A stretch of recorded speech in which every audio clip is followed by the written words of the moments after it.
We are back. Giants baseball, past, present, and future. I'm Ralph Tyko with the Comfortably Zoned Radio Network, and one of the co-hosts on this show is a former podcaster with the network. He has his own show called Genesis. He is co-host on 2 or 3 different shows. David Nemec's show, Old Time Baseball, and here with us, Ian Kahanowitz. Very hard name to pronounce early in the morning for me. How are you, sir? Oh, we're doing fantastic, Ralph. How's things out in Alameda? Just absolutely beautiful. To be honest with you, we live in a paradise, and I can't complain weather-wise. All is well at home, and I get to speak on Tuesdays to my buddy about the Giants, and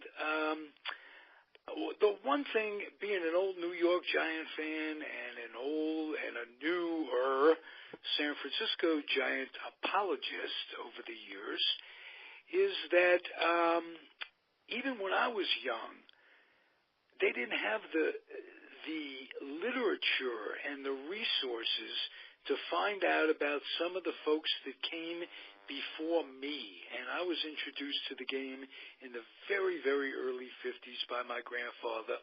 And he took me to the Polo Grounds, and he told me an awful lot. But there was not the ability, as there is now with the Internet and what have you, for me to have learned about certain stars that players, managers, coaches from the early 1900s. And one of those was John McGraw. And I asked Ian if he wouldn't give me a rundown on John McGraw from an historical standpoint, not just from a fandom thing. Just how did he fit in to the game of baseball? And what was his importance in Kahanowitz? Well, Ralph, John McGraw is larger than life. It's a shame as we move away from like the 1920s and 30s.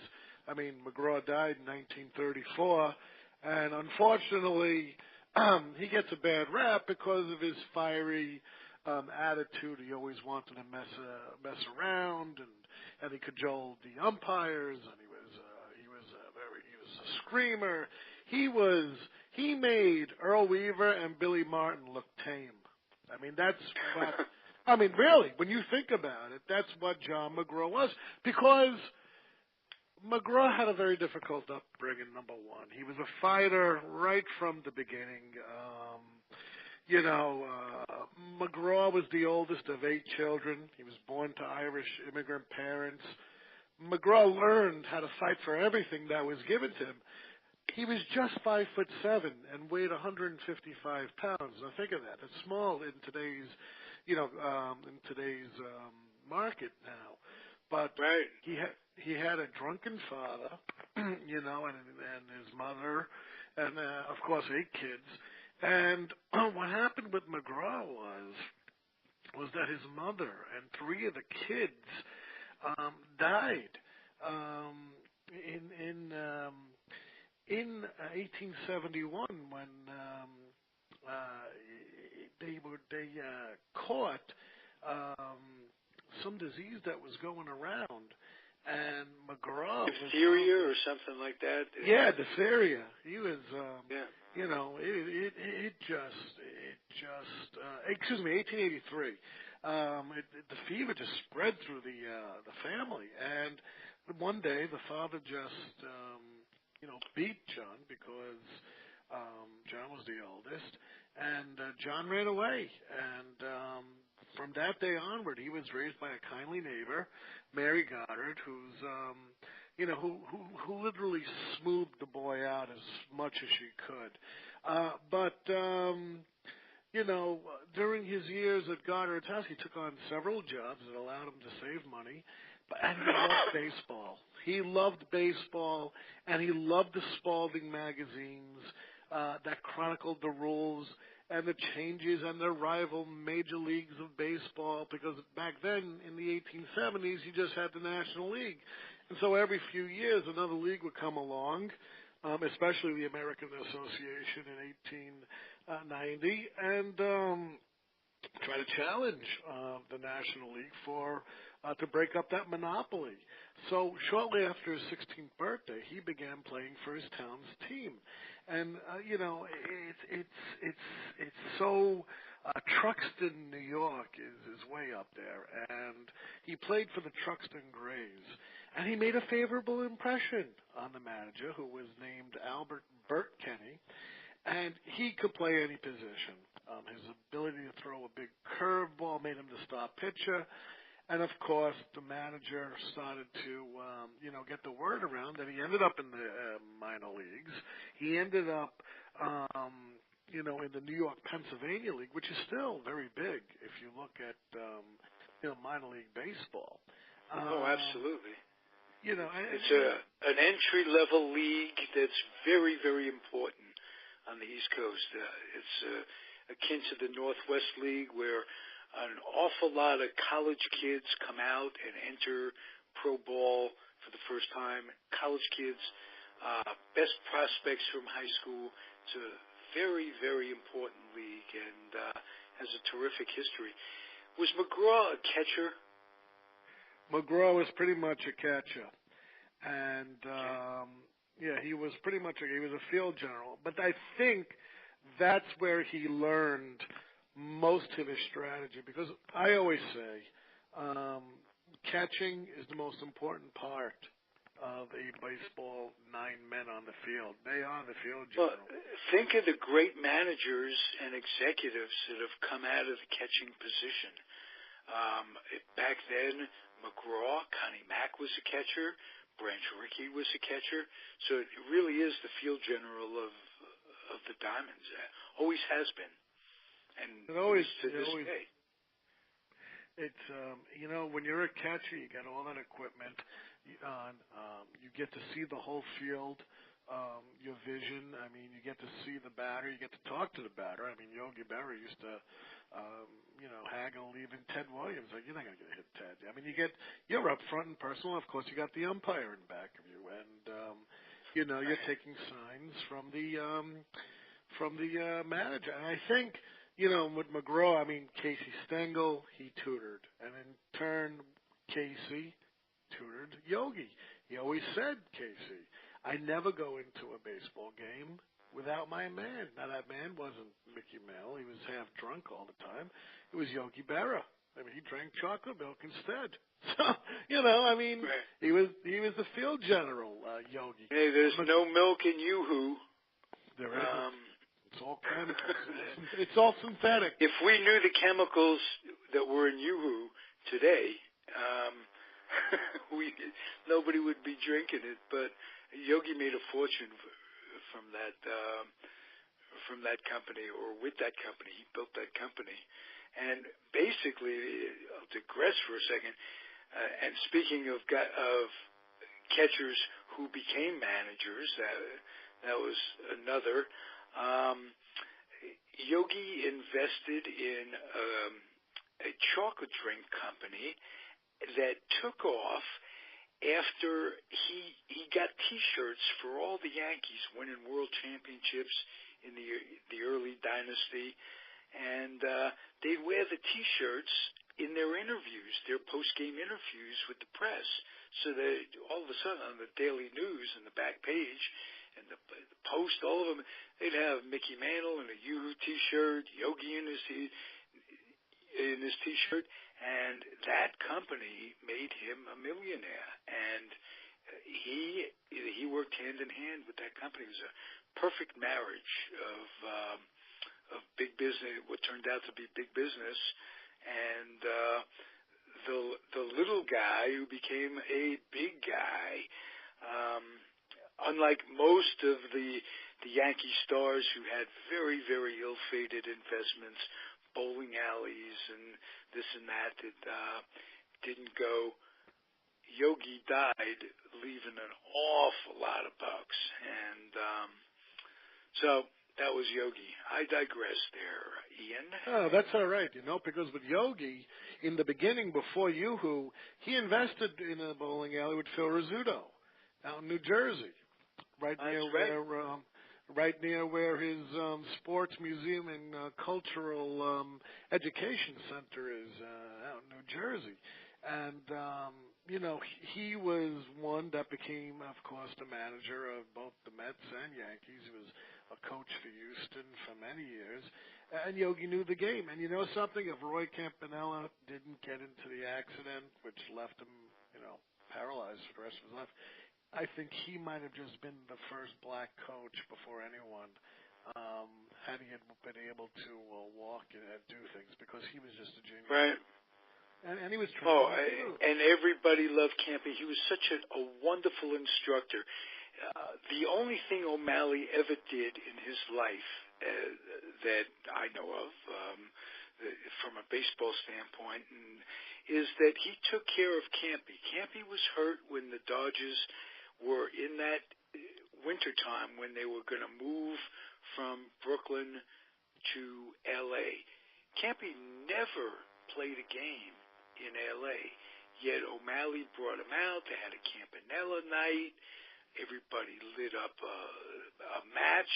In those days, it wasn't big lighters. A lot of you don't remember that. It's like before computers. But so people lit matches, 60-some-odd thousand, 70,000 people in the L.A. Coliseum. But he'd bring Campy back to spring training as an instructor, and he'd sit there in his chair behind home plate, and he'd instruct the catchers. And he was a wonderful teacher, and he also had some broadcasting experience with the Yankees. The Yankees brought him in. In those days, there were a lot of double headers, and they'd have to fill time between games and double headers. And they brought Campy in, and he'd say, "Hello, everybody. This is Roy Campanella. Hoping the game goes well for you." That was his expression. And he chatted a little bit about life and about baseball. He was a great man. You're right. He could have been the first black manager easily. He would have been.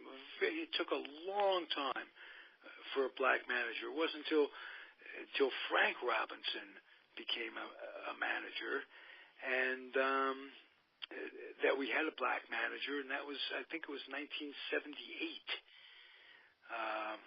And the last thing I'll say about that is that on Jackie Robinson's last public appearance, he made a speech, and he said that's the thing, paraphrasing of course, he says, it's the thing that frustrates me the most, that I won't get to see a black manager or a black third base coach, or in those days the managers were on the third baseline. I won't get to see a black man on the third baseline.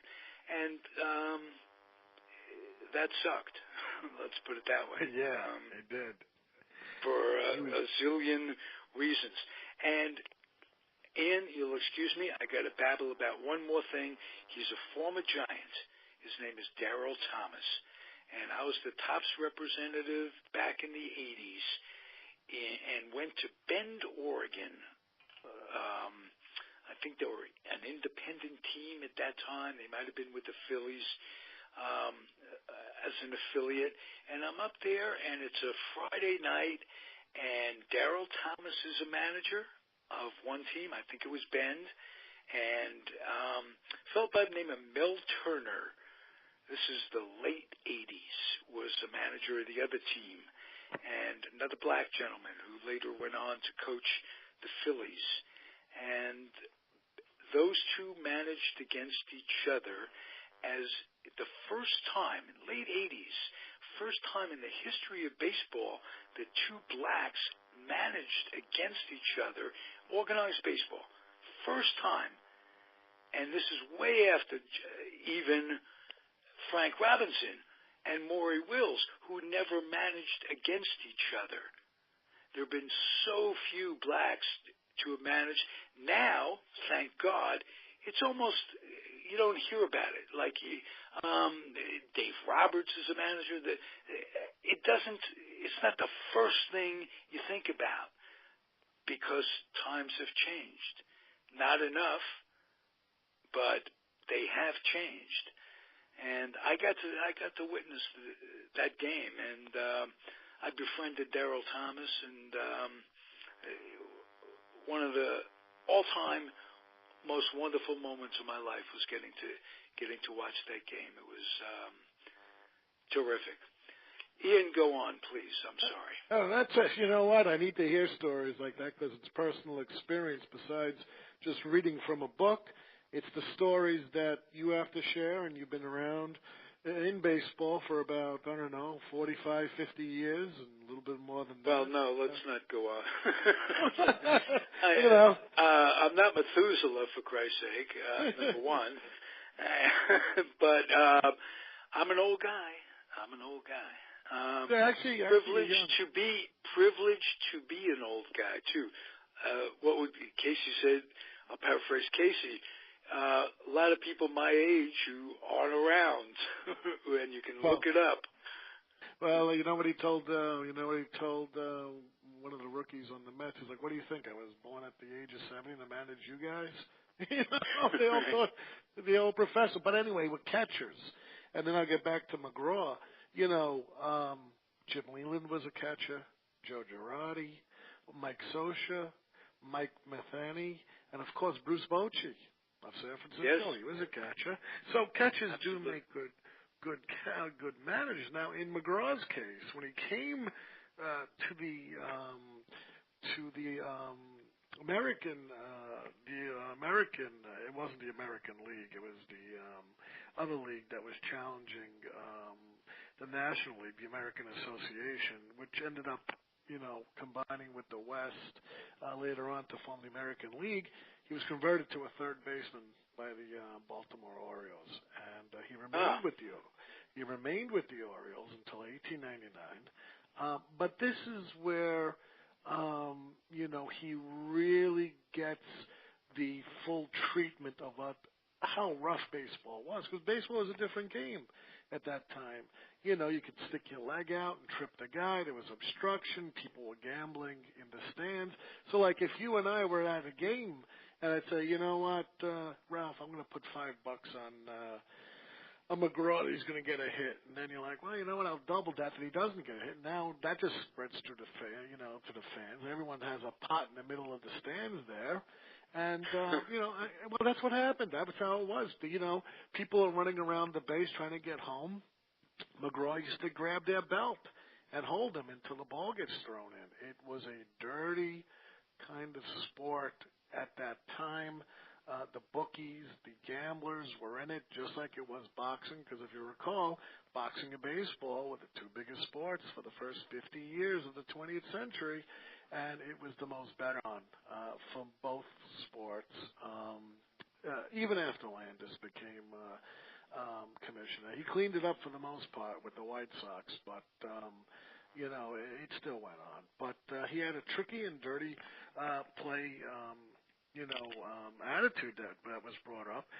People don't know he played for the Baltimore Orioles. They always associate him with the Giants. Now, again, the Baltimore Orioles would eventually go to the American League and become what would become later on the New York Yankees.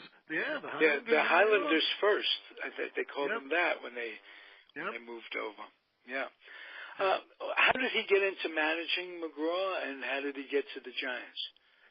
He got to the Giants in around 1899, and in 1899, he went over to first St. Louis, and that was only for a year in 1900, and then he was traded to New York, and that's where he became a player manager. And with Baltimore, he ended up cutting his teeth as a player manager in 1899. He wasn't a manager for the St. Louis Cardinals, though, in 1900. But from 1901 through 1932, he was it. And in his tenure, McGraw compiled 2,763 wins, 1,948 losses for a 586 winning percentage, which is great. His teams won 10 National League pennants, 3 World Series championships, and had 11 second-place finishes while posting only 2 losing records ever. Outdid Connie Mack, although Mack still holds the record for wins and losses. In 1918, he broke Fred Clark's major league record of 1,670 victories. And, like we mentioned before, he was thrown out of the game 131 times, which would be broken later on by manager Bobby Cox of the Atlanta Braves. But what I'd like to run, Barbara, run. Yeah. That's right. I don't know why that came to mind, but I can picture Mrs. Cox going, "Is he coming home? Is he coming home? Oh my God!" Call the cops, lock the door. Bobby Cox, ladies and gentlemen, who I think he's in the Hall of Fame now, as a matter of fact. He is. He got in with Torrey and LaRussa 3 years ago. Yeah, 3 years ago they got in. Well, of the 3, Joe Torre is by far my favorite human being. Yeah, and Joe Torre grew up right in my neighborhood in Marine Park, Brooklyn. He went to. Oh, yeah. He did. His sister still lives there. She was a nun at Good. He has one sister who's a sister, as a matter of fact. Then she's the one. She's the nun. Who? And she's still alive. Frank, his brother. I'm so into his career. I'm so into the Milwaukee Braves from the 50s, whom Frank Torre played for before Joe Torre came up. Joe Torre is the younger brother, and Frank was on the 57 and 58 teams that famous Milwaukee Brave Yankee rivalries of those years, the Nippy Jones years, and it just they were, again, very few people played Major League ball coming out of New York. It's a southern sport. You play all year round. New York, you don't get much good weather. So we were very proud as kids growing up. We were very proud when a New Yorker would succeed, a New York ball player. Tommy Davis was from Brooklyn. Of course, you mentioned the Torreys. The Aspermontes were from Brooklyn, and Sandy Koufax. Yeah. Oh, yes, from Lafayette High School. That's where my father went. Lafayette High School. It's to Lafayette, really? Yeah, he went to Lafayette. I think what's his name on the Cleveland Indians back in the 90s, Albert Bell might have come from Brooklyn, New York, if I'm not mistaken. I don't know that. But I do know that Larry King was a famous broadcaster, was a Lafayette guy and a very close friend of Sandy Koufax growing up. And who was a terrific basketball player, as a matter of fact. Went to the University of Cincinnati, and Koufax never played on Yom Kippur. You got to give him that. He never did. And like Hank Greenberg, there was a aura of mystery about playing on the on the holiday. But he did. Greenberg. He asked his rabbi, but Koufax didn't. He didn't in the 1965 World Series against Minnesota. He didn't do that. He didn't play on Yom Kippur. Right. Yes. I give him the credit of his convictions. That's how I look at things in my dotage. More about McGraw, Mr. Kahanowitz. All right. In 1904, the Giants became National League champions, and they refused to go to the World Series. It was the second year of the World Series. McGraw and the new Giants owner, John P. Brush, they detested Ban Johnson and the American League for even challenging the National League, that they just boycotted and refused to play the Boston Americans. It would have been the second World Series, and of course, the Boston Americans won the year before against Pittsburgh. Now, after winning again in 1905, they agreed to play the AL champion Philadelphia Athletics along with Connie Mack, and that was McGraw's first of his World Series rings, and Christy Matheson pitched for that team, and then afterwards McGraw led the Giants to pennants again in 1911, 12, 13, and 17 during the dead ball era, but lost the World Series each year. And this is where he gets the, the phrase of being a baseball genius, of being a little Napoleon, that he's a strategist and that he's a dictator at the same time. But his regular season success was due to his knack of evaluating and acquiring players who fit into his system of ball, which stressed good pitching, sound defense, and aggressive base running. It basically was, Ralph, the quintessential playbook of a dead ball era manager, because the balls weren't flying out then. Again, they used one ball during a game. By the end of the game, you couldn't even see the ball. And that whole the whole accent in 1920 where the ball wasn't seen and killed a player. I think it was it Carl Mays who was pitching at that time? Yeah, I think it was. That's tragic that now they cleaned it up, the ball goes in the dirt, they switch it, but back then you spit on it, the spitball was allowed and everything. And he played.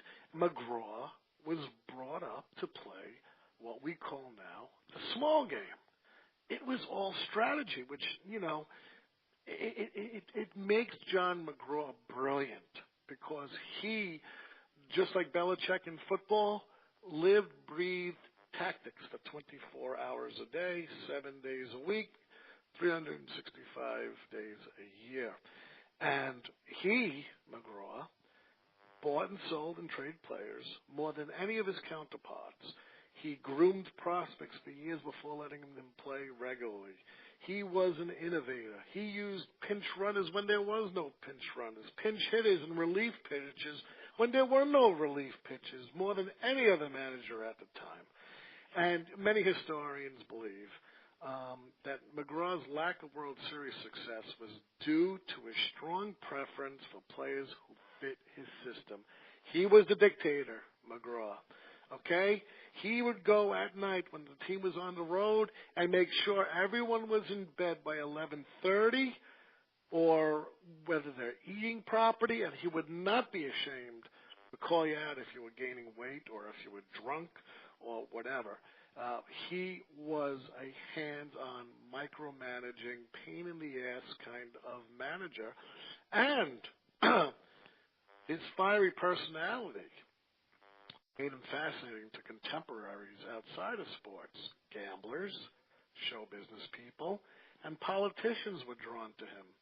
And as his celebrity grew, McGraw became increasingly involved in various, sometimes questionable off-the-field activities. One of them was he was paid 15 weeks in 1912 to go to vaudeville, appearing with such acts as Godiva, the Goldfish Lady. So, hey, this is great. That was a big gig in those days, as a matter of fact. That was quite a woman. And from McGraw, he owned a pool room, Ralph, in Manhattan, with gambler Arnold Rothstein, who later was the financier of the Black Sox scandal in 1919. Wow. And he. But his name never really comes up in history as being involved with gambling. How was that covered up? You know something? He was a known gambler in a time where gambling was allowed, and that was the late 1890s, early 1900s, because you did not have the first superstar at the time, which was Ty Cobb, which came on the scene in 1905. You see, McGraw was a product of his time, and in those days, it was not wrong to gamble. The whole reason that Van Johnson created the American League, which of course was detested by the National League as you're infringing upon our profits, was the mere fact that Van Johnson was going to create a league that did not have smokers and drinkers and gamblers, and McGraw was just a product of it. I mean, everyone did it. So, Right. you know, it's not like, you know, it was something evil or something. It's just he's a man that lived in his times. You know, you can't fault the guy. I mean, we frown on it, but that's the way it was. Now, he even spent his winters in Cuba, McGraw, where he and at that time, Giants owner Charles Stoneham, his son would take over and move the team to San Francisco, owned a share of a racetrack and casino. So, you know, McGraw had his hands everywhere when it came to gambling. You know, and this is even after Landis became, you know, the commissioner. And you know what? Hey, well, gambling still remains prevalent. It still remains. There's fantasy leagues, this, that, and the other thing. Gambling's still a big thing. It hasn't changed, and we don't really look upon it with that much askance is the word, or unless there's the fear of the integrity of the game. And because baseball came, a lot of scandals. The Black Sox were a problem. You went into something about Tris Speaker and Ty Cobb on a previous show. Yes, and no one has written a book on that, which I've already done the research. I'm going to be speaking with Gerald Wood, who wrote the definitive biography of Smokey Joe. And, of course, I read his book and had him on my show. You published my show a couple of months. And I said to Gerald, I said, you know, Gerald, you have a page of the third biggest major gambling scandal in baseball behind the Black Sox and behind Pete Rose, but no one ever talks about it. I said, your notes in the back. He's like, you read my notes? I said, I read everyone's notes. I said, they're more important as a resource than what you actually. And he's like, you know something, Ian? You're absolutely right, but if you want to write the book with me, we'll do it. And so what happened was, this was prior to Landis coming in. It was September 24th, 1919, and Ty Cobb and Tris Speaker and Smokey Joe Wood all threw their money in so that Detroit would throw the game, so that Cleveland would get second place and get the fair share of the money for finishing in second. Now, there were notes produced at the time from Ty Cobb and Tris Speaker, but they both claimed that they were betting on horses at the time, and there was no word of baseball in it. In an interview in the late 70s, Smokey Joe Wood said, look, I'm not going to tell you about that because I'll get in trouble, alluding to the fact that, yeah, there could have been something with it. Now, when Landis got it in his lap, he made the mistake of going public with it, something Van Johnson did not want to do when he heard about it. It was first taken to Van Johnson by Dutch Leonard, who was pissed off at Ty Cobb for a number of reasons. One of them is that he hounded him as a pitcher, and he brought the letters to Van Johnson, who was the president of the American League, and he said, look, you know, these guys went on a scam. And Van Johnson gave Dutch Leonard $20,000 to keep his mouth shut, which in then return, this is 1926, gave the material to Kennesaw Mountain Landis, the commissioner, who ended up making a huge mistake. And his mistake was he reported it to the press, and the press had a field day. on this. However, they were in Ty Cobb and Trispeaker's corner, and Landis was annoyed that he had to take an issue that was something before he became commissioner, and he was not going to, put the noose around baseball's greatest players, Trispeaker and Ty Cobb, and eventually he ordered Dutch Leonard to testify in his office, and Leonard never showed up, and so Landis threw the case out. However, he was so incensed at Ban Johnson for doing what he did, compounded with the fact that he was fighting with Ban Johnson for a few years, especially in the 25 World Series. They came to arguments on how to move ahead with like what we have today, first two, next three, last two, strategy and, selling tickets and stuff that Landis had it. He told the American League Board, he's like, if you don't get rid of Ban Johnson, I'm going to motion to put him in court. And the American League just sacked Ban Johnson all at once due to the scandal here. But for McGraw, he ended up, unscathed. It never came to that with McGraw because McGraw was larger than life. He was it. When Babe Ruth came onto the scene in New York, to the lowly New York Yankees, he was incensed that this guy now in this new era of baseball where there's a long ball and a short ball. I was going to ask you how he transcended that. Not easily, I'm sure. How did McGraw find Christy Mathewson? That's a good question. I'm going to have to research that because off the top of my head, I don't know that. We're going to get back to you on that in the next show. All right. Hey, you stumped me on that. And that is such a great answer. And just like in life, if you ask somebody a question and they don't know the answer, they are likely to make up an answer that is totally off the wall so people think, they know what they're talking about. But to admit that's beautiful, Ian. That was the perfect, atypical for a human being to just say, hey, I don't know, I'll find out, I'll get back to you. That's beautiful. I love it. That's what I tell my clients. That's what I do as an attorney. Because if I lie and it turns out to be wrong, they can yank my license away. So for me, I was trained, and if I don't know something... they could yank my tonsils away, if anything. Yeah. I'll tell you what. I'll be without a voice box. The whole thing could blow up on me at any time. I feel the same way you do, Ian. But no, to be serious, very good answer. We'll find out, and I'll tell you what. We'll do the listening audience about. I'll tell you what. We'll do a show on Christy Mathewson. Christy Mathewson next week. You just got our show next week. Beautiful. See what I'm a producer on the run, on the fly, and this has been terrific. We will be back next time with Christy, and if you guys will hang in there, I'm going to be talking on the second segment to Patrick Quinlan to get an update on what the San Francisco Giants are going through right now. Patrick Quinlan has been on many, many times. He is a former bat boy of the Giants. Have you meet him sometime. You'll love him and he'll love you, Ian.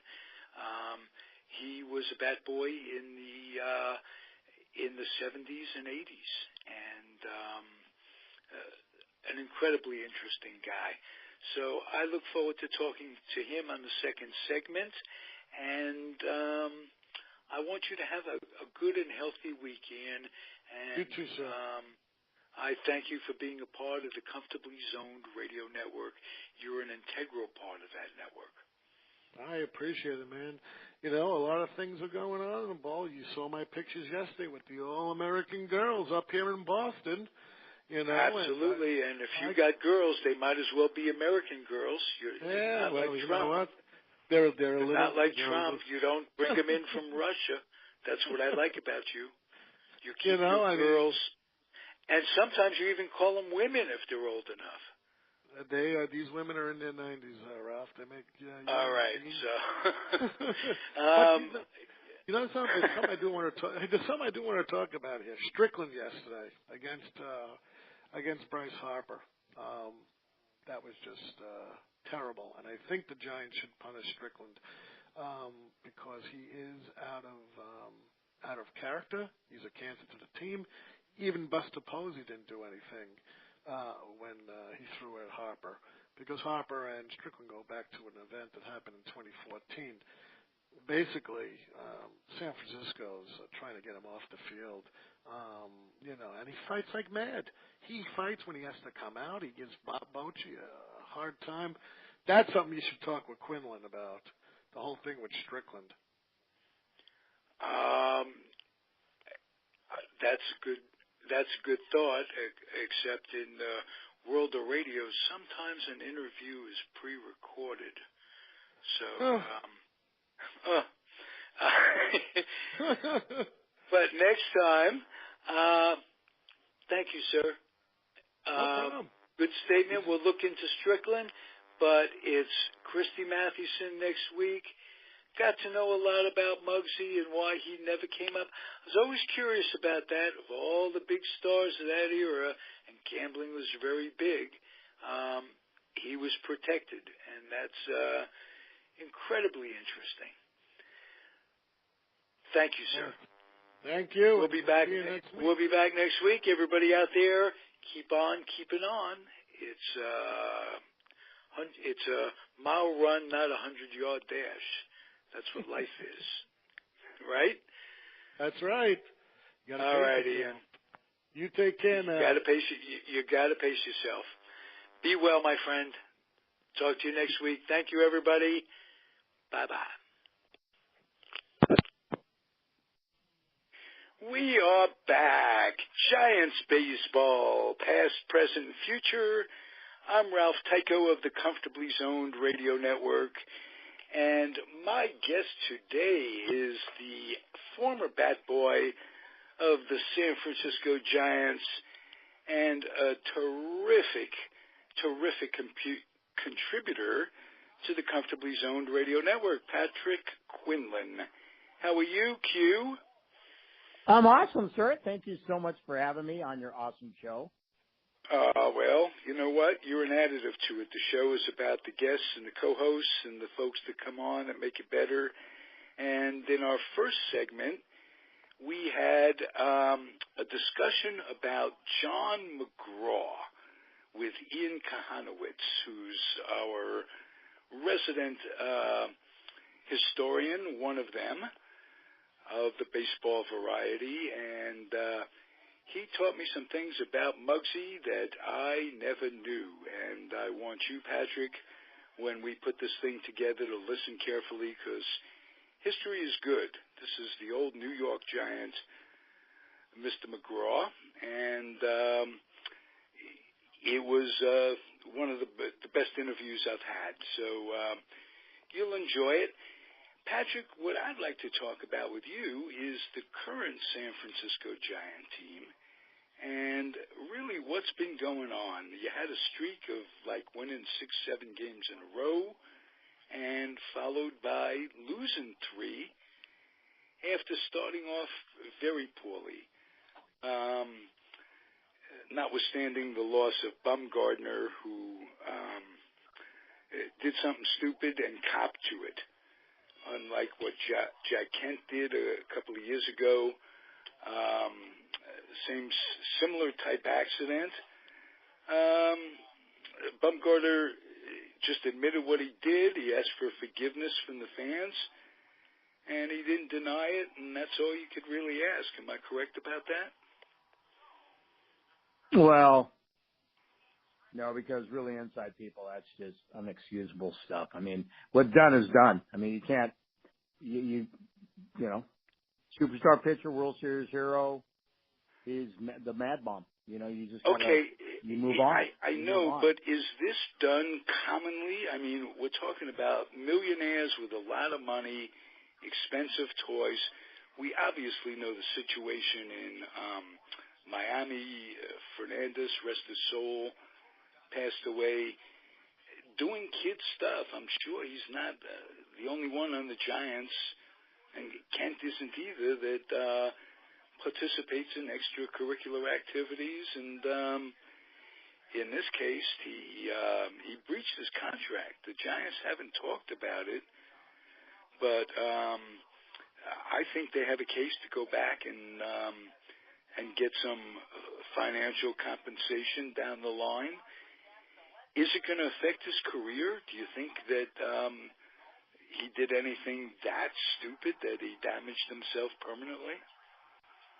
No, we don't know, Ralph. I mean, he's in superior hands. I mean, the medical teams, in today's MLB are, they're in the best medical hands on the planet. So, everything I hear and everything I read that baby steps and just, throw off ground and the rehab for the shoulder, the ribs will be fine. And, so, maybe he got lucky. He got lucky. So, yeah, let's hope so. It's going to be late. It's too late, It's going to be, by the time they get him back, it is going to be too late. Can you talk about some of the other pitchers and what they're experiencing? The Matt Moore and Duffy trade last year.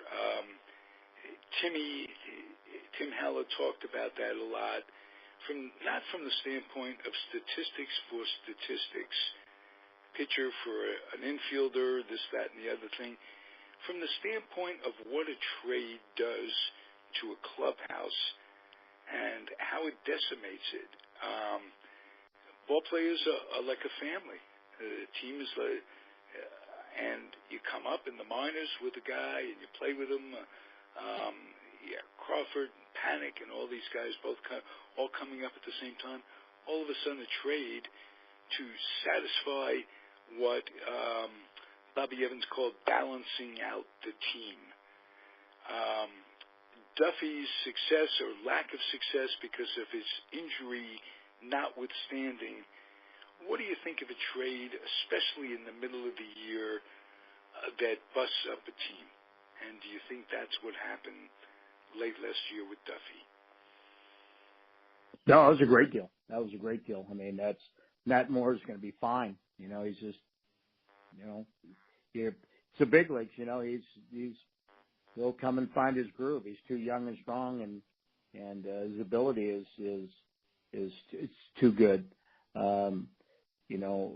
Finding quality left-hander young, you just can't. He's proven, and you can't. And that's a hard for a starter. 1, 2, 3 guy. I thought it was a great deal. They'll be. The Giants aren't hurting for infielder development; they're hurting for outfield development. So I thought that was a great deal, and it proved to be. I mean, he was solid. Matt Moore's solid. He'll be fine. It's a great deal. Okay. I hope that he stays here for a long time. I thought it was a great deal. Clubhouse stuff now. I think if it's more of a guy that's been a veteran on the team during the 3 World Series runs, and they did something that they had a gut feeling about, or something about maybe keeping a guy with contractual stuff or whatever. From the core, say a Crawford or a Bell or a Posey or all that stuff. Yeah, but Matty was only here for a few seasons anyway, so a couple seasons anyway. So no, I liked it. Okay. Solid player. Let's go around the horn a little bit. I want to pay homage to a future Hall of Famer, and that's Posey. Hands down. He retires tomorrow. He's in the Hall of Fame 5 years from now. No question about it. What I don't understand, he has regained a lot of his power of late. Is that recovering from injuries? Catchers suffer hand injuries that diminish their power. What do you attribute Posey's kind of a rising from the Phoenix a little bit power-wise? Well, he made that adjustment. He doesn't have the leg kick anymore, so he's keeping more still with just the turn. He doesn't do the leg kick anymore, and I think he's realizing he has to move on and adjust because he's becoming an older player. I mean, we're talking about a guy, all of a sudden, boom, he comes to the Giants. He's brought up, number draft pick, all that great stuff, 3 World Series. Now he's paying for the grind of all those pressures and all those pressure games and it's not just catching behind the dish for a 500 team. I mean, he's catching a lot of pressure games and the 3 rings are taking a toll on him, and he's realizing, to say nothing of the ankle injury. I mean, him coming back from that alone is almost miraculous. I don't even. He's not normal. Yeah, that's God, the universe, baseball gods. That's everybody was in his corner. And that's never that's a more deserving, humble player. He reminds me so much of Willie McCovey in his attitude, in his the way he treats his teammates. He just doesn't take on the compliments. He's very, very good guy to have on your team. Besides the superstar thing, if he were just a regular ball player, you'd be happy to have him for that reason. Well, he just competes. I mean, he competes at the highest level of any player on the planet.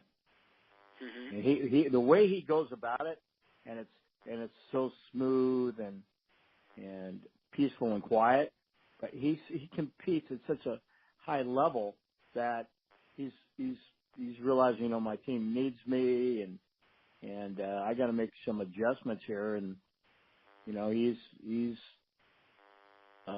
got responsibilities to be a run producer, so he's making those adjustments, and that's great. And because I was really concerned, I go, is this a hidden back injury? Because he wasn't able to lift, Ralph, and it's like I'd be studying these games and scooting up to the front of the TV.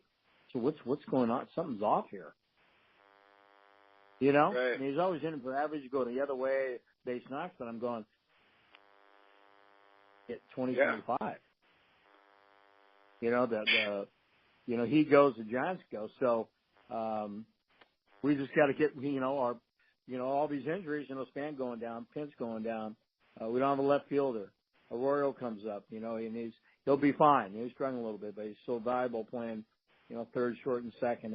And guys are struggling. Bell's hit some pops, but his average. There's a lot of really, they got a funky start here in the first 50.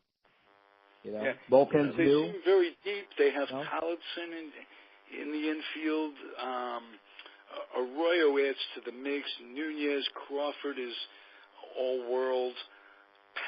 Joe Panic. Is he back from his brain concussion syndrome that he was going through? Yeah, that was odd, huh? Yeah, it's starting to scare us a little bit. Matheny went through that. The current manager of the Cardinals used to be a Giant catcher, forced into early retirement.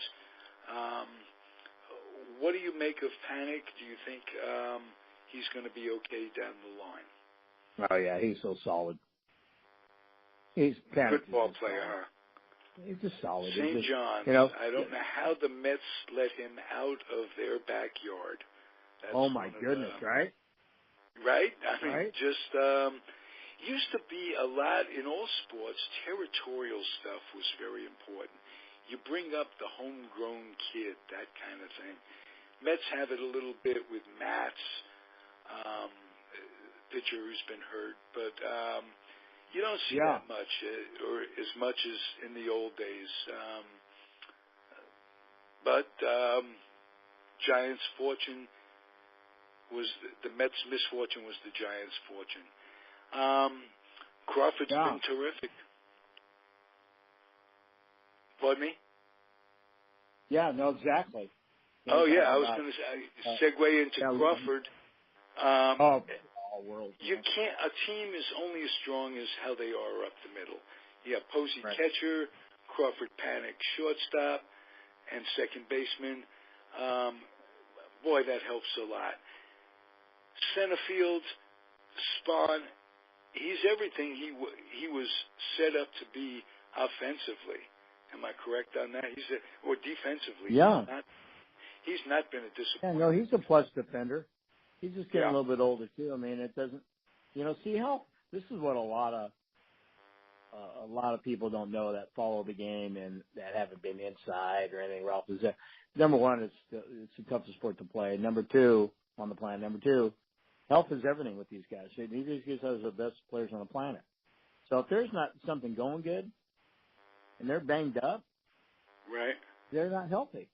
So they can't play at the highest level. And their instinct isn't to say, I'm hurting.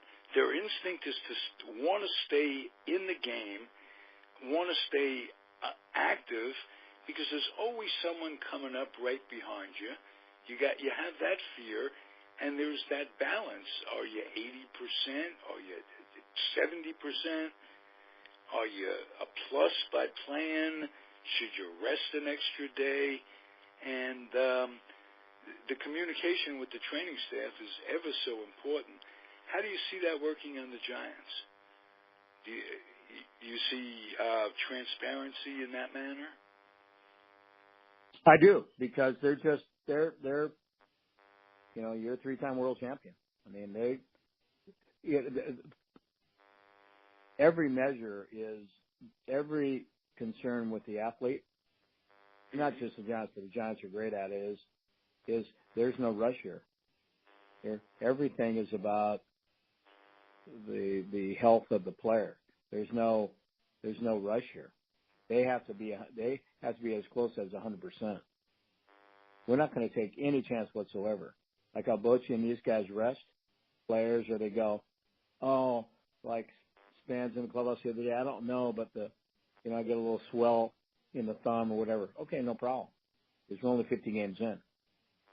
110 games left. Right. It's like there's no rush. I mean, there's more players DL'd and rested than ever before because of the big contracts. I mean, period. And they're protecting the investment, and they have to win. The Giants, they're Yankees now. They're every year they're expected to win. So, it's that's why the clubhouse payrolls are so big than ever before. You got on home games, you got 11 coaches. Right. 10 coaches. You got the trainers' room are full. Yeah, you got 6, 7 people. You got the doctors are always there. Team doctors. You got 10, including doctors. There's like 10 on board every game. Trainers, assistant trainers, strength conditioning, stretching, yoga, psychologists, everything. So the well-being of the athlete is, and how these teams go about it. And the Giants are known for how they take care of their players. I mean, it's amazing. So there's no precaution. Well, you do have that consistency. It's different than it was in the old days, but Murph is still in the clubhouse. He's hanging out. Yeah, hanging out. Just being the hanging out. Some things. The more they change, the more they stay the same. He'd be shaking his head right now. He's shaking his head right now when the Giants came out from New York and they won in '62. They didn't go all the way. They didn't win the World Series.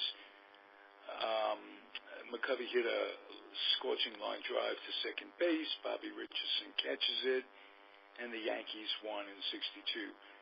But my point is, they had 4 coaches total. Exactly. I think they had your first base coach, Whitey Lockman at third. You had Jansen was the pitching coach, and Dark was the manager, and that was it. So it was a lot more simple in terms of the staff. You had a trainer, you had a team doctor that wasn't always at every game. Now you have your doctor. Yeah, I look back on that, Ralph, and even in the '70s, it's like, God, there's nobody around. Right. There's nobody around compared to now. I mean, there's nobody in the clubhouse. That boys, right? Players, coaches, managers, a trainer, and an assistant. That's it. and Eddie Logan. Patrick, That was it. how's the transition gone from Brian Sabian to Bobby Evans as general manager? And is Brian still there on a day-to-day basis? What are his duties now? Well, you know, his whole goal was to not spend the 20-hour days and get out there and really get into international scouting. I mean, there's so many players. You look at our rosters, even if you look at our minor league roster, and we don't have a lot of international flavor there. I mean, where are the Koreans? Where are the Chinese? Where's the Japanese? Where's the – look at it. I mean, all you got to do is scour that one day. And it's like, right. I know that he realized how big that is now. And that Evans, you know, the book's still out. You know, it's all corporate. There, you know, there's 85 advisors now, you know, and then there's the final say. But, right. You know, when you're missing guys and guys are hurt and that bum goes down, all this stuff, all, you know, finger pointing, this and that. No, they're a solid team. I mean, they're a solid team. That bum goes down, guys get hurt. You didn't go out there and get the left fielder, and people will go, well, Evans this or, but no, it's not. You're not getting it. He's got marching orders. He's got investment. That brings us to Boch. I think it was Dusty Baker way back in the day when he was transitioning from the Giants or had been there for a long time, discussing the fact that a manager or a coach in other sports is limited in time that he can be in the position, because eventually what you say on a day-to-day basis starts taking less and less effect with players who have heard the story before, on and on. Bochy's not that way. He doesn't suffer from that. There's no boredom. There's nobody just looking at him and going, yeah. He and Righetti have controlled things from day one, and it hasn't changed at all. They've kept that clubhouse pristine in terms of negative thoughts coming in and out. Bochy's another guy. 5 years after he retires, Hall of Fame without a doubt. You agree on that? Oh, yeah. Well, it's just how they massage guys. See, it's like there's players don't, you know, they're all big leaguers, but, you know, when we added 6 more teams from the 24, and there's 24 up to 93, we had 24 teams, you know. Right. And I've always felt that 6 more teams has diluted the product big time.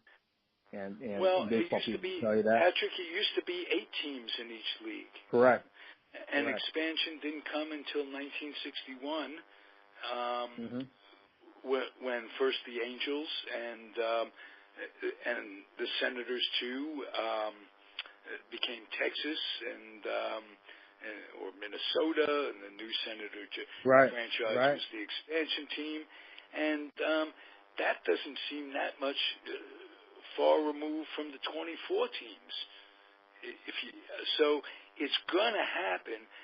My contention is, if anything, the talent level has increased, not decreased, because of the infusion of players from other countries that you talked about. Not just the Dominican, not just Puerto Rico. We're talking about China. We're talking about Korea. Venezuela is huge. It's huge now. Oh, yeah. Like, always has been a Venezuela's shortstop factory. Yeah, I mean, that's not there. I think today's rosters, they might be 2. Next to America, they might be 2. They just might be 2.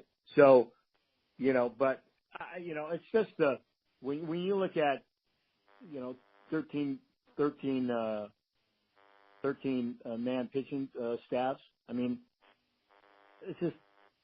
That's another thing. You know, when you talk about generations and you talk about people who've been around it forever, you know, and you just see, and then you go to games with pros and you talk with other pros about the game and all that stuff, is that you just see and experience, and all that stuff. And that's why Bochy and Rigetta is great about that, because getting back to them massaging the club is that there's a lot of sensitivities with guys, a lot of different backgrounds with guys. They just know, they're just calm and they're mellow and they're just real with their guys. Rigetta goes over to a guy's locker or Bochy and just touch base for a second. How you doing? How's everything? Bochy got that big old drawl, big old country boy like. How's everything going? It comforts the player, because when the player's not going out there, there's enough pressures they deal with. So when they're able to go out to a game and stay relaxed. And there are two other variables that managers have to go through. One is dealing with the player agent, and the other is dealing with the press itself. Fortunately, Bochy has a hall pass, press-wise, for a lifetime. Only thing I worry about, he's had some heart problems. He's had a stint put in, has had medication, irregular heartbeats. Managing is a very, very pressureful experience. Are they pushing him beyond? Should they say, hey, look, you got to step back for your own good? Has that been discussed? Has he discussed it? What's anything new on that? Not that I've heard. I mean, okay. They're just, their daily, they got medical doctors, trainers around him all the time. So, but Boch, I mean, everybody's different. Everybody's, we've lived some time on the planet, want to take care of people. Absolutely. We're all limited. We all have a limited shelf life, and to extend it is I'd like to see him, rest on his laurels a little bit, but he's got that competitive edge. Sometimes, if one, because he's still young, see, he got into the game young, but he's still young. But he's a grown man that enjoys his beverage and a cigar, or the life of being especially being a three-time World Series manager. I mean, he loves it. He loves it. I mean, he's doing what you and I would be doing, going to all those cities. I'm not criticizing him. I just want him to live a long life, and I don't think the pressures of being a manager coincide with a long life. Unless you're Connie Mack, and then you could be 90 and manage for 50 years. Helps to own the team. Amazing. That's another thing. But Bochy might as well. It's his call for the rest of his life where he wants to go. I'm sure they're not going to force him out. And I just want to tell you how much, as an old New York Giant fan, how much I appreciate the fact that they could put together 3 World Series in 4 or 5 years. That's unbelievable. Buddy, in our lifetime, we might not see 3 in a row in our lifetime. Yeah. I swear to God, with all the parity and all the competitiveness, and, every player is on radar now. There's not a player. See, back in the day, guys got steals, the Dodger way. The Kansas City Royals had a baseball academy. Sid the Yankee Thrift, way. whose son I'm talking to tomorrow, Jim Thrift, the awesome former minor league manager with the Mets, and a prospect who I signed to his Topps contract when he was in the A's organization with, I think it was up in Medford, as a matter of fact. And I got to spend time with his dad, Jim's dad, back in the day. Sid, we spent a weekend together, and he was the kingpin in that Royals Academy that you speak of. He basically invented it, and so that's going to be solid. For you. Solid indeed. I want to know, Patrick, this has been a terrific show, very informative, and I don't want to end it without asking you who is on the radar. They just called up Christian Arroyo. He's had ups, he's had downs, he's struggling. He's a young kid. He's going to make it. He's going to be there. Anybody else coming up that you've had a heads up on that you could say, look for this guy, look for this pitcher, look for this second baseman? Anybody that's standing out in the organization that you can think of?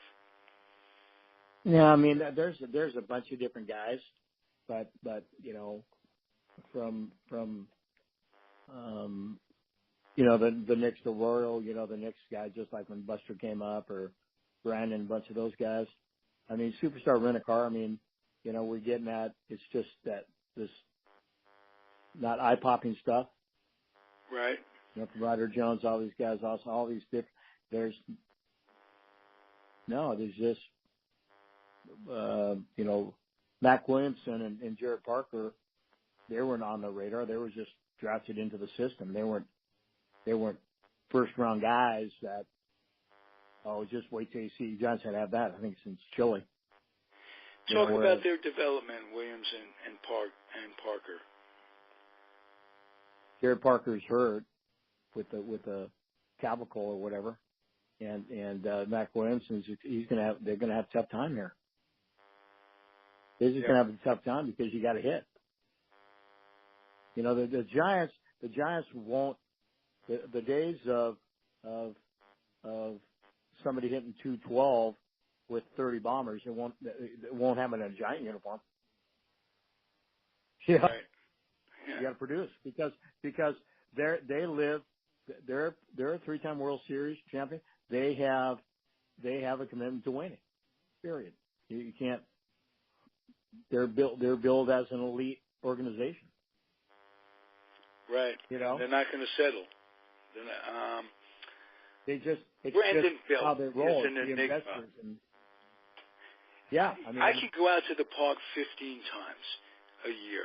7 times you'll see Brandon Belt looking like a superstar. And maybe 8 times in those 15, he's inconsistent. I don't know what it is. Is there something with Belt that I'm missing? He's smooth at first. He is really good at first. He's a great defender. Great defensively. I'm just wondering if there's anything that can keep him in a groove, and if that comes down to hitting coaches. You got Bam still doing the job. What is that about with Belt? Well, you know, he loves that ball down, and he goes down and gets that ball. But, you know, there's a lot of holes there. Watch him with anything hard, Belt or up, especially the fastball, the high fastball. Yeah, that he can't extend those arms. He just has anything in on him really seems to tie him up at times. Yeah, I don't know if his arms are too big. You know, Ron Say, I was talking to buddy the other day. Ron Say had 38 career homers against the Giants. 38 career homers. They always threw him in. Well, Ron Say had little arms. Yeah, right. Short arms. The Penguin. Short, fire hardened, steel arms. But he was able to get those arms through quickly. He was strong. Little arms. But he always took inner half, gone. It was amazing. He was just amazing. He had 38 career bombs. And Belt, it's like, there's something odd with his approach. Like, he's just, you know, they're invested big time in 7 years. I just don't see him being here for that. Ralph, there's something, you know, get some value. You know, if I'm them, go get a left fielder when they need a first baseman, and then another team's got a left fielder to replace maybe somebody they get, and maybe it's a 2-for-1. But, I mean, oh, my goodness. I mean, it's frustrating. Yeah. You know, he's frustrating. He's in a and out of frustrating grooves. hitter to watch. So. And he gets in the groove so quickly, he turns it around, and all of a sudden, you know, 2 doubles and a home run. and he'll carry you for a week and a half, and then he just loses it, and that's an enigma. Patrick, it's like he's moody. It's like a moody hitter, Ralph. Right. We've been around moody people in our lives. People where we go, man, do you see so-and-so lately, Ralph, or Patrick? Do you see so-and-so? Nah, man, she or he's a little bit too moody for me. It's like there's something odd there, like he's a moody hitter. Right. It's odd. It's just odd. Well, maybe he loses concentration. Maybe he has aching injuries that he doesn't discuss. I don't know. Well, the whole thing Patrick. with him and Posey the last 2 months. Look at the stuff with him and Posey. Posey's yelling at him to keep the base runner close. And then another time, same deal. What's all that about? Something's different. Something's odd there. That's all. Right. It just could be, for whatever demons drive people to lose that concentration or have to rely on substances. The game is 80% mental, so keeping it together for a whole season isn't easy. I'm not being critical. Hey, Patrick, we did a show, Ian and I, the other day, talking about the two number 22 first baseman Clarks that the Giants were blessed with over the years. And I think for all the years I've watched baseball, I don't think I've ever seen balls come off anyone's bat faster. They didn't have exit speeds, velocity. This in the old days. The first Clark, Jack Clark, the Ripper, he could hit the ball, couldn't he? He was there when you were there. Tell me about him. Lethal. Jack, Gladstone High School down in West Covina. And he was a grown man when he was in high school. He was lethal, drafted out of high school. And Jack Clark, I sat on the bench with Hank Sauer one day. And the greatest part about the bat boy gig is when the Giants take the field, then you can sit on the bench. So when the great Hank Sauer, who was a Giant hitting coach then, and Hank would come up because he was a roving guy in their system. Right. And I'd sit with the honker, and he was a big hitter, an MVP with the Cubs, and great guy. And he knew hitting.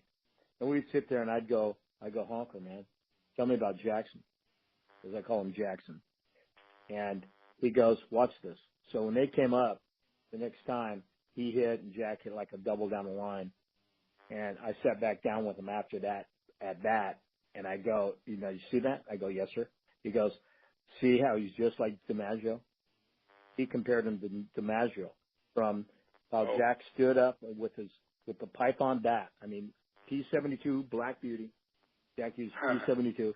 And he was so strong and so quick through, and his finish, you could put a sequence picture of Jack Clark 1 through 5 and compare it to DiMaggio, and it's eerily the same. Whoa. Unbelievable. And Jack the Ripper, there are some balls I saw hit that I'm just going, just take off. Those balls just take off and go into a different atmosphere. They just take off on a different flight. Right, and it looks like they almost reach a certain point, and then they take off from there. They have a double thing going. Exactly. Double elevation, sensation. Right. Unbelievable. Because of the bat speed. Because his hands, the hands are vital, Ralph. His hands, and because strength of hands is vital with hitters. The strength of the hands, like Waddy Mays and Aaron, a lot of these guys' hand strength. Well, Jack, strong hands, big hands.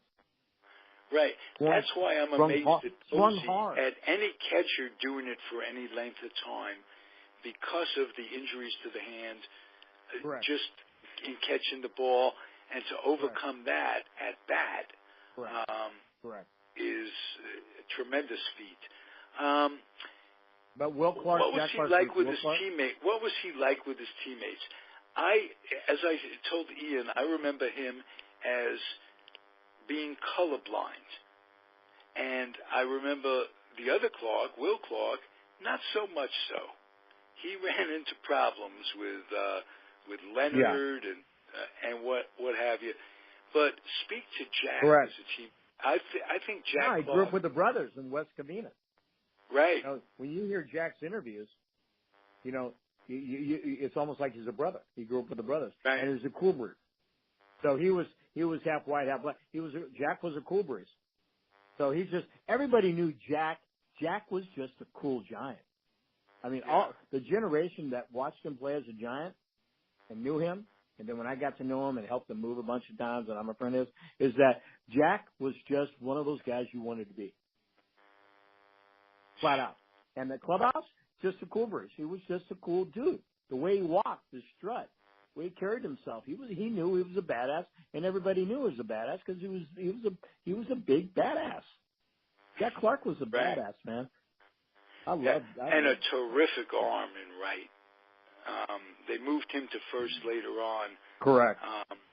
I wondered about that move. I wondered about giving up on that arm in the outfield at the time. I don't remember. This wasn't a great defender as far as, you know, tracking balls. Just being a all-around plus outfielder. You know what I mean? Right. But like Bobby Bonds did have the arm in right. And yeah, but you got to be able to go back on the ball. You got to go in the gaps. You got to go in the corners. You got to come on in the ball. As you got older and bigger, he's a power hitter. You know, Well, get him on as a guest one day. He's a guy. That'd be awesome. Yeah. You arrange that. St. That Louis, would Missouri. be terrific because he's one of those guys that we've talked about. Another one of your friends, Daryl Thomas, who I have an incredible amount of respect for. I got to watch Daryl Thomas manage the first time two blacks, African Americans, managed against each other in organized baseball. Was in the 80s, and it was up in Bend, Oregon, and it was one of the highlights of my life watching that. And who'd you manage against, Rob? He managed against a fellow by the name of Mel Turner, who later became a first base coach with the Phillies for a while. And again, this was way after Frank Robinson was a manager in the 70s. There was nobody he managed against that was black in his entire career. I think Maury Wills was along that same era, but they didn't manage against each other, and this was the first time. So I'd love to get Daryl on someday. But down in Riverside, baseball, doing baseball. Daryl is. Yep. Okay. Yeah, that'd be a nice time. We'll get that, Patrick, and I want to thank you. This has been terrific, as usual. Hope you'll start coming back on a more regular basis, and we can keep up with what's going on. Let me know. I'd be honored and be involved with your baseball world, Ralph. Beautiful. I love baseball, and you love baseball, and that's something that draws people together. The real worshipers of the sport. It's a divine thing. I can't explain it to people who don't see some sort of spirituality in baseball. That I feel sorry for them. I feel it's a wonderful story, and it goes on, and I'm happy to have you be a part of it, Patrick. Thanks for reaching out, sir. Baseball, past, present, future. Comfortably Zoned Radio Network production. Again, I'm Ralph Tyko. The guest has been Patrick Quinlan. Q to you. Thanks, Pat. Thank you, sir. All right, we'll talk again real soon. Everybody out there, keep on keeping on. Adios.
off to the Giants. It takes a call strike from Mike Polkanovich, and we are very excited to welcome JaVale McGee, the center of the Warriors, and having a night off at the ballpark.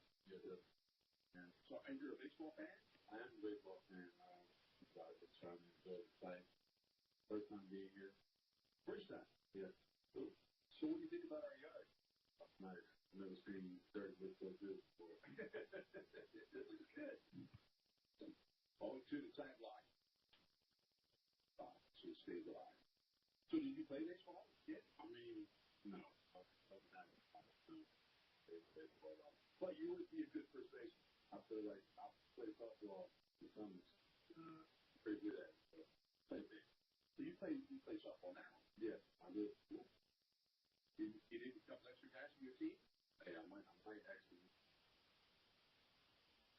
But you're doing good things with your softball program. You're raising money and having fun. Yes, definitely. I was at the softball game. Back to the Oregon. And SaveLifeWater.com, where you can find the tickets.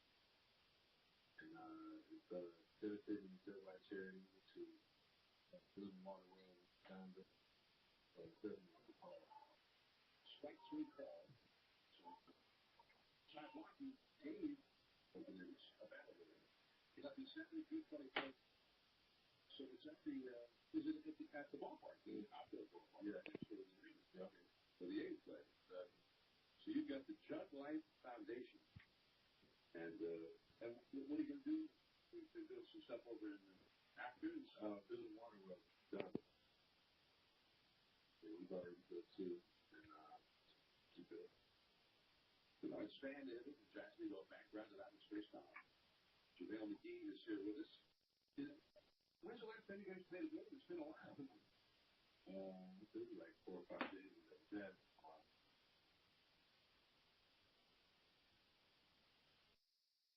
Get our legs right. No, our energy up.